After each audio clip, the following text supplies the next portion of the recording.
This E3 demo is presented by State Farm. All right, I am here.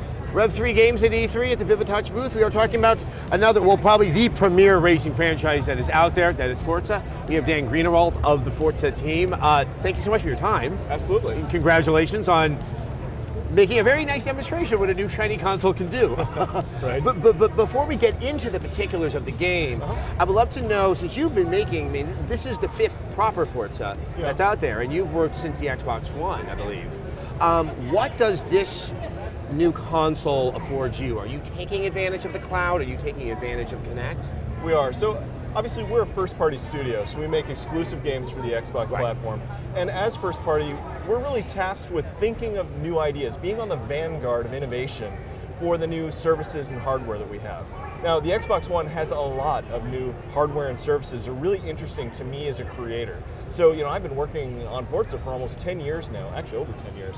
No, it's been long. I interviewed on the first Forza. That was more than 10 years ago. And I've never been so invigorated about my career because of the innovation we're able to bring to bear. So this platform obviously has a connection to the cloud.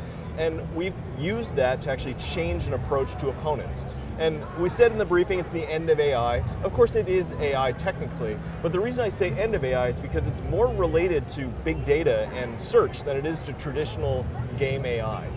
So what you see is every time you race, whether you're in single player or multiplayer, anywhere in the game, we're going to log data about the telemetry, the decisions you made, where the other cars were on the track, did you split them, go around, did you go wide, how'd you use the car, what type of car it was, and then the computer, the cloud is basically going to think about that and generalize it and do a ton of computation that you just can't do on the console itself and condense that down to a profile. So this isn't a ghost, this isn't a replay, this is actually a profile for how you drive.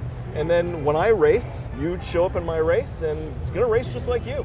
Good. So now you can look at something and be like, oh, Adam is that bad. I finally realized it. Let's go ahead and start running some of the footage, and we can sort of talk through how that's kind of working in that. Once again, this really is in-game footage? Oh yeah, absolutely. 100% in-game footage. So racing games, because you're kind of reenacting a real-life event, you know, sort of like the limits of how you can improve with new technology, I tend to think of it as just graphically. We did just talk about what the cloud was able to do. Sure. What more are you able to bring to the game that isn't just visual? Well, so this is what I love about, you know, working in this industry, is in cars in particular, cars are on the cutting edge of science. There are cars doing things today that were not thought physically possible 10 years ago. The Nissan GTR, all-wheel drive car, it can launch in like sub 4 seconds with launch control. It's not breaking the laws of physics, obviously. It just has new things that it can do in its suspension, in its transmission, and you got to simulate that stuff. And of course, there's tire technology. We, in the past, have invested in new tires, new suspensions on the last generation. We're doing new things in Forza Motorsport 5 that just weren't possible on the last generation, even with our commitment, I mean our level of commitment to tires and suspension. So, you know, other teams will be investing as well, but the things we can bring to bear on Xbox One is a new level of science into simulation. And then, of course, there's the graphics. We're now simulating light. The way that, so it's subsurface scattering, it's something you've seen with skin and games and the like. We're now doing that with cars to bridge the uncanny valley that there is in cars. So you get that orange peel in the paint, you get all the scratches from the cars being buffed. It's incredible, and all of that's running at 1080p, 60 frames per second. We also have certain dedicated, I mean, honestly, there's so much going on in this game, and that was our goal, was to be there at launch with a full Forza 5, the biggest game we've done yet. I don't just mean in content, what I mean is it's our biggest in that it's packed with innovation, new ideas, and new ways of thinking about racing games. Now, obviously, with that level of granular detail that you're able to go to, at what point does it, I mean, how do you strike that balance that it's not too much, that you're not overwhelming the majority of players with the exception of that one sliver that are just pure gearheads and just understand all those nuances? Absolutely. So, you know, a lot of people, you know, kind of around the world, I think, are approaching the design of games a little bit more simplistically than I would like. So you think about, oh, is it a sim game or is it an arcade game? Oh, if it's easy to play, then it must not be a sim. That's just not true. That's just poor design, in my opinion. To me, I want to have it all, and I want to be able to give that experience to my customers, to the people I'm trying to entertain. So that means making the most cutting-edge simulation engine, mass block, researching on, I mean, down to the little detail, and then we add assists to make it easier to drive. The graphics, though, speak to everybody. You know, realism is just something people gravitate towards graphically, and that doesn't make it any harder, it just makes it more immersive. So we're very anal. Yeah. regarding the look of the cars, the sound of the cars, and the physics of the cars, but we never want the physics to become a barrier. We don't want the opponents to become a barrier, so we put in settings that allow you to control that. That doesn't mean sim versus arcade. That just means, in my opinion, good design of making a game that can fit like a glove no matter who the person is that came at the experience. Now, are we looking sort of just within the game itself?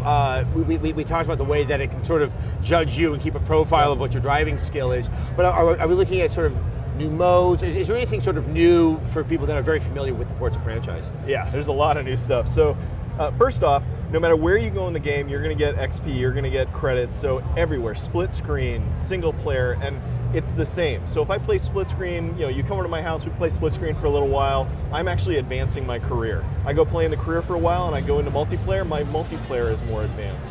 So that's something we sort of started in the past, but now it is throughout the entire game. And we now have Forza Vista on all cars. So in Forza 4, we had 26 cars to get really up close and get in the car and open the door. All of the cars in Forza Motorsport 5 feature Forza Vista. So that's hundreds of cars. That's a new bit. And then the career is totally refactored. So now every car has its own kind of customized career. And a lot of this is based on the telemetry we had from 4. We know a lot about how people play our game, and we're able to tailor our experience based on what we've seen. And this brings me to my final question. You are the first person from that has an Xbox One game in front of me. So do you see the game when you buy it on day one? I mean, it sounds like that game can change quite considerably, not just with DLC. So, I mean, it really seems to be a new way of regarding, I mean, it's not like, here's this thing and now I'll get a new chunk of content. I mean, how much is this game going to change even within the first month after it's made available to the public? So honestly, I think your question is explaining the point I was not very articulately trying to get at about why I'm so excited to work in this industry right now. Because right now everyone's kind of judging the next generation's games based on last generation's rules. That ain't the same anymore. Yeah. Now we've got the ability to put new data into the game daily, hourly, and we're also able to create a reinforcing feedback loop where people actually play the game and they find their own rules, they play their own way, and the server crunches that and puts it back into the game for everybody to play. All this can happen super quick. So that means 1 month later, it's not the same game that you're playing. You're going to be playing against new people in new ways. And that's across the entire portfolio. You look at what Sunset Overdrive is doing, you look at what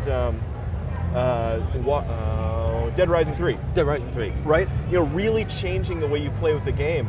That's what Drivatar is doing as well in a different way. So all of these creators are coming to the platform and we're all inspired by what can we do with an evolutionary, the game's not done when you ship it, and we're not even necessarily controlling how it changes. Everybody else is. Yeah, it's not a patch, it's something, yeah, it's gonna need a recalibration about how we look at games. Yeah. Dan, obviously this game will be available with the launch of the Xbox One, date yet to be determined, but in November. Thank you so much for your time. Absolutely. Best of luck, talk to you soon. Thank you very much.